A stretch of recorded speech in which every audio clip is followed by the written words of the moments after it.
मोर प्रिय भाई और भौणी माने 76तम पवित्र साधारणतंत्र दिवस अवसर रे आपण मानंकु मोर अभिनंदन जनाऊँ। प्रत्येक ओडिशावासी देश तथा देश बाहर रहुतबा प्रत्येक भारतीय को आजिर दिनर अनेक अनेक शुभेच्छा। आमे जानू आधुनिक भारत इतिहास रे दुई गोटी दिन सबुठारु महत्वपूर्ण 15 अगस्त 1947 जो दिन आम देश भारत एक स्वाधीन राष्ट्र भाव जन्म नेला एवं 26 जानुआरी 1950 जो दिन देश एक गणतांत्रिक सार्वभौम राष्ट्र रे परिणत हैला। प्रत्येक भारतीय यही दुईटी जाक दिन सबुठारु बड़ पर्व। आमर स्वाधीनता संग्राम एक संघर्षमय कहानी, बलिदानर कहानी और त्यागर गाथा। यही संघर्ष रे लक्ष लक्ष देशवासी निजक उत्सर्ग कर देइथिले। सेमाने तांकर किशोर एवं यौवन देश उद्देश्य रे समर्पित देइथिले, कारण आमे एक स्वाधीन देश रे निश्वास प्रश्वास नहीं पारिबा। आज परम सौभाग्य जे आज यही मंचर मु देशर सही सब महान जननायक एवं मनीषी मान को प्रणाम करिवार सुजोग पाइछि। आज यही पवित्र दिन रे जातिर जनक महात्मा गांधी, पंडित नेहरू, नेताजी सुभाष चंद्र बोस, मौलाना अबुल कलाम आजाद, वीर सावरकर, बाबा साहेब डॉक्टर भीमराव आंबेडकर, पंडित दीनदयाल उपाध्याय, लाला लजपत राय, बिपिन चंद्र पाल, बाल गंगाधर तिलक, सरोजिनी नायडू, श्याम प्रसाद मुखर्जी परी महामनीषी मानक मोर विनम्र श्रद्धांजलि। आम राज्य ओडिशा रे मध्य स्वाधीनता संग्राम तथा स्वतंत्र ओडिशा प्रदेश गठन आंदोलन रे अनेक वीर सुपुत्र निजर त्याग और बलिदान देइछन्ति। वीर सुरेंद्र साय, शहीद माधव सिंह, बक्सी जगबंधु, उत्कलमणि पंडित गोपबंधु दास, उत्कल गौरव मधुसूदन दास, गोपबंधु चौधरी, नवकृष्ण चौधरी, भगवान बिरसा मुंडा, शहीद लक्ष्मण नायक, डॉक्टर हरेकृष्ण महताब, रमा देवी, शहीद बाजी राउत, मालती चौधरी, पार्वती गिरी परी महान संग्रामी मानक प्रति मोर गभीर श्रद्धांजलि अर्पण करुछि। एसहित सारा देशर लक्ष लक्ष स्वाधीनता संग्रामी वीर एवं वीरंगना मानक मोर प्रणिपात। देश स्वाधीन होगा पर सबुठारु बड़ आह्वान थिला यार सुरक्षा और अखंडता को बजाय रखिबा सहित लोकंक स्वप्नर भारत गठन पाई एक सुशासन प्रदान करिबा। यही उद्देश्य रे देशर विभिन्न प्रांतरू निर्वाचित होइतिबा प्रतिनिधि माने 3 वर्षर विचार विमर्श पर देश को भारतीय संविधान रो उपहार देइथिले। डॉक्टर बाबा साहेब भीमराव आंबेडकर अध्यक्षतार रचित विश्वर दीर्घतम लिखित संविधान को 1949 मसीहा नवेम्बर 26 तारीख दिन गृहीत करा जाई 1950 मसीहा आज दिन में कार्यकारी करा जाइथिला।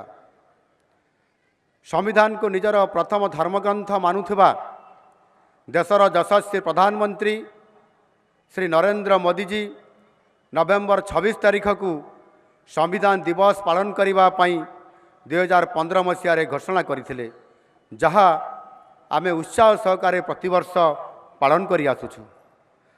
आज को 75 वर्ष पूर्वे आनुष्ठानिक भावे देश में गणतंत्र शासन व्यवस्था स्थापित होइथिला।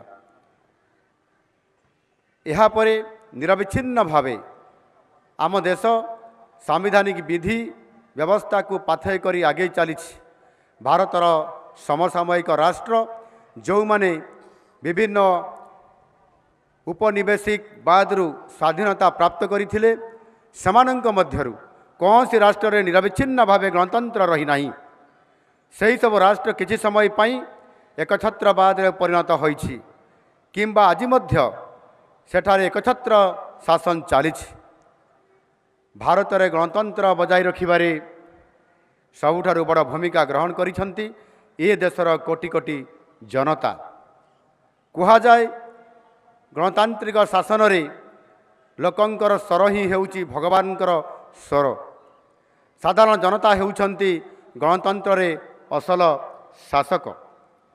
ସାମ୍ବିଧାନିକ ବିଧି ବ୍ୟବସ୍ଥାରେ ଅତୁଟ ବିଶ୍ୱାସ ରଖୁଥିବା ଭାରତର ଯଶସ୍ୱୀ ପ୍ରଧାନମନ୍ତ୍ରୀ ଶ୍ରୀ ନରେନ୍ଦ୍ର ମୋଦିଜୀଙ୍କ ପ୍ରେରଣାଦାୟୀ ନେତୃତ୍ୱରେ ଆଜି ଭାରତ ଗତ 10 ବର୍ଷ ମଧ୍ୟରେ ଏକ ଶକ୍ତିଶାଳୀ ଦେଶ ଭାବେ ପ୍ରତିଷ୍ଠା ଲାଭ କରିଛି। ଭାରତ ଆଜି ବିଶ୍ୱର ପଞ୍ଚମ ଶ୍ରେଷ୍ଠ ଅର୍ଥନୀତି ହୋଇଥିବା ବେଳେ ଖୁବ୍ ଶୀଘ୍ର ତୃତୀୟ ଶ୍ରେଷ୍ଠ ଅର୍ଥନୀତି ଭାବେ ପ୍ରତିଷ୍ଠା ହାସଲ କରିବାକୁ ଯାଉଛି। ବିଶ୍ୱର ବିଭିନ୍ନ ଅନ୍ତର୍ଜାତୀୟ ମଞ୍ଚରେ ଭାରତକୁ ଅଦ୍ଭୁତପୂର୍ବ ସମ୍ମାନ ପ୍ରଦାନ କରାଯାଉଛି। ଗତ ଦଶନ୍ଧିରେ ସାମାଜିକ ଅର୍ଥନୈତିକର ପ୍ରତ୍ୟେକ ମାନକ ଏବଂ ସୂଚକାଙ୍କରେ ଉନ୍ନତି ପରିଲକ୍ଷିତ ହୋଇଛି, ଯାହାଦ୍ୱାରା 140 କୋଟି ଭାରତୀୟଙ୍କର ସାମର୍ଥ୍ୟ ଏବଂ ଜୀବନଯାପନ ଶୈଳୀରେ ପରିବର୍ତ୍ତନ ଆସିଛି। କେବଳ ସାମାଜିକ ଓ ଅର୍ଥନୈତିକ ବିକାଶ ନୁହେଁ, ସାଂସ୍କୃତିକ ବିକାଶର ମଧ୍ୟ ଅଭ୍ୟୁଦୟ ହୋଇଛି। ଅଯୋଧ୍ୟାରେ ରାମ ମନ୍ଦିର ପ୍ରତିଷ୍ଠା ଏବଂ ବର୍ତ୍ତମାନ ପ୍ରୟାଗରାଜରେ ଚାଲୁଥିବା ମହାକୁମ୍ଭ ହିଁ ଏହି ସାଂସ୍କୃତିକ ଅଭ୍ୟୁଦୟର ପରିଚାୟକ। ଏହି ନୂତନ ଜାଗରଣ ଦେଶରେ ସାମ୍ପ୍ରଦାୟିକ ସଦ୍ଭାବ ଓ ରାଷ୍ଟ୍ରୀୟ ଏକତା ବଜାୟ ରଖିବାରେ ଏକ ମହତ୍ତ୍ୱପୂର୍ଣ୍ଣ ଭୂମିକା ତୁଲାଉଛି। ମାନନୀୟ ମୋଦିଜୀଙ୍କର ଏହି ମନ୍ତ୍ରକୁ ପାଥେୟ କରି ଆମ ରାଜ୍ୟରେ ସୁଶାସନ ପ୍ରତିଷ୍ଠା ହୋଇଛି। ଓଡ଼ିଆ ଅସ୍ମିତା ସହିତ ରାଜ୍ୟର ବିକାଶ ଦ୍ରୁତଗତିରେ ଆଗେଇ ଚାଲିଛି। 7 ମାସ ତଳେ ଯେଉଁ ଆଶା ଆକାଂକ୍ଷା ସହିତ ରାଜ୍ୟବାସୀ ଆମ ଉପରେ ଭରସା କରି ଶାସନ କରିବାକୁ ସୁଯୋଗ ଦେଇଛନ୍ତି, ତାକୁ ପୂରଣ କରିବା ପାଇଁ ଗୋଟିଏ ମୁହୂର୍ତ୍ତ ମଧ୍ୟ ଆମ ସରକାର ବିଳମ୍ବ କରିନଥିଲେ। 2024 ମସିହା ଜୁନ୍ 12 ତାରିଖରେ ଶପଥ ଗ୍ରହଣ କରିବାର ଗୋଟିଏ ଘଣ୍ଟା ମଧ୍ୟରେ ପ୍ରଥମ କ୍ୟାବିନେଟ୍ ବୈଠକ ଡାକି 4 ଗୋଟି ଗୁରୁତ୍ୱପୂର୍ଣ୍ଣ ନିଷ୍ପତ୍ତି ନିଆଯାଇଥିଲା। ସେଗୁଡ଼ିକ ହେଲା ଶ୍ରୀମନ୍ଦିର ଚାରିଦ୍ୱାର ଭକ୍ତଙ୍କର ପ୍ରବେଶ ପାଇଁ ଖୋଲିବା ସହିତ ଶ୍ରୀମନ୍ଦିରର ସୁପରିଚାଳନା ଓ ଉନ୍ନତି ପାଇଁ 500 କୋଟି ଟଙ୍କାର କର୍ପସ୍ ପାଣ୍ଠିର ବ୍ୟବସ୍ଥା, ମହିଳା ସଶକ୍ତିକରଣ ପାଇଁ ସୁଭଦ୍ରା ଯୋଜନାର କାର୍ଯ୍ୟକାରିତା ଓ ଚାଷୀ ଭାଇ ଭଉଣୀଙ୍କ ପାଇଁ ଧାନ କିଣା ବାବଦକୁ 3100 ଟଙ୍କାର ପ୍ରଦାନ। ସେହିଦିନଠାରୁ ଆମ ସରକାର ରାଜ୍ୟର ବିକାଶ ପାଇଁ ଅନବରତ କାର୍ଯ୍ୟ କରି ଚାଲିଛନ୍ତି ଏବଂ ଏହାର ସୁଫଳ ରାଜ୍ୟବାସୀ ପାଉଛନ୍ତି। ମହିଳାମାନେ ହେଉଛନ୍ତି ଆମ ସମାଜର ମୁଖ୍ୟ ଅଙ୍ଗ ଏବଂ ଜନସଂଖ୍ୟାର ଅଧା। ସୁଭଦ୍ରା ଯୋଜନାରେ ରାଜ୍ୟର 1 କୋଟିରୁ ଅଧିକ ମା'ମାନଙ୍କୁ ବାର୍ଷିକ 10,000 ଟଙ୍କା ଲେଖାଏଁ 5 ବର୍ଷ ପାଇଁ ପ୍ରଦାନ କରିବା କାର୍ଯ୍ୟକ୍ରମ ଆରମ୍ଭ କରାଯାଇଛି।